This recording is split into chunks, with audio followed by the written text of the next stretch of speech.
Hello friends, प्रसाद academy रे आपनको स्वागत जनाऊँगी। आज आम भिडियो रे गोटे इंपोर्टेंट टॉपिक ऊपर डिस्कशन करबा जोटा कि आमर आपण माने स्क्रीन रे देखि पारथबे नियुक्ति प्रक्रिया उपरे आंशिक अंकुश। तो कौन रही से नोटिस टी चलतु डिटेल देखा।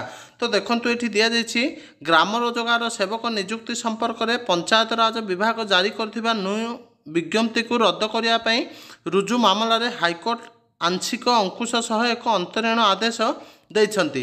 तापर देखंतु दिया जायछि अंतरीण आदेश अनुसार नुआ विज्ञप्ति आधार रे जो नियुक्ति दिया जिवो तार भविष्यत मामलार फलाफल उपरे निर्भर करिवो।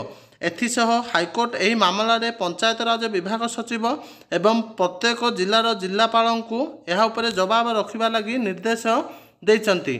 तापर देखंतु दिया जायछि आवेदनकारी प्रकाश कुमार छोटेंक पक्षरु आगत मामलार शुणाणी करी हाईकोर्टर विचारपति जस्टिस एसके मिश्र एवं विचारपति जस्टिस सावित्री रथଙ୍କୁ नहीं गठित खंडपीठ यही निर्देश देइछंती। तापर देखंतु कोन दिया जायछि एनजेनरेगा आईन 2006 एक विज्ञप्ति बल रे पंचायत रे खाली पड़थिबा संपादक पदवी स्थान रे ग्राम रोजगार सेवकों को नियुक्ति देबा लगी निष्पत्ति होइथिला। तापर देखंतु परवर्ती समय रे 2008 रे ओडिशा सरकार आउ एक नियम पंचायत सेक्रेटरी को VLW पदवी को पदोन्नति देइथिले। तापर देखंतु 2013 रे पुणी एक संशोधन आनी GRS भावे काम करथिबा व्यक्ति मानक पई पदोन्नति रे 30% संरक्षण रखियो बोली कुहा जायथिला। तापर देखंतु बाकी 70% रे प्रत्यक्ष भावे नियुक्ति दिया जियो बोली कुहा जायथिला। सेहीपरि गत एप्रिल 6 तारिख रु प्रति 3 मासरे किंबा 6 मासरे एमानक नियुक्ति नवीकरण करिया जियो बोली कुहा जायथिला। एही निष्पत्ति को चैलेंज करी हाईकोर्ट रे मामला रुजु होइतिला। उक्त मामला रे एबे हाईकोर्ट रे विचाराधीन रही। तेबे गत जुलाई 29 तारिख रे राज्य सरकार आउ एक संशोधन नियम आनिछंती।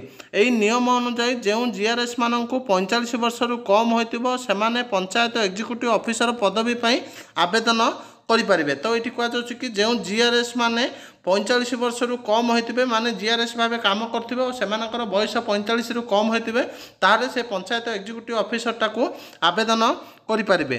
सेहीपरि जो GRS माने चाकरी स्थायी भावे कार्य करि आसुतिबे सेमाने एग्जीक्यूटिव ऑफिसर पदवी पई आवेदन करिपारिबे। एभली एक नियम GRS पदोन्नति रे बाधा सृष्टि करुथिबा दर्शाई आवेदनकारी हाईकोर्ट को द्वारस्थ होइथिले। हाईकोर्ट मामलार शुणाणी करी उपरोक्त निर्देश देइछंती। आवेदनकारी पक्षरु आईनजीवी सुकांत कुमार दलई यही मामला परिचालना करछंती। तो यहाँ गोटे बड़ न्यूज जोटा कि आमर पंचायत एग्जीक्यूटिव ऑफिसर वैकेंसी आसबार थिला तो ताहा उपरे रोक लागिछि। Thank you.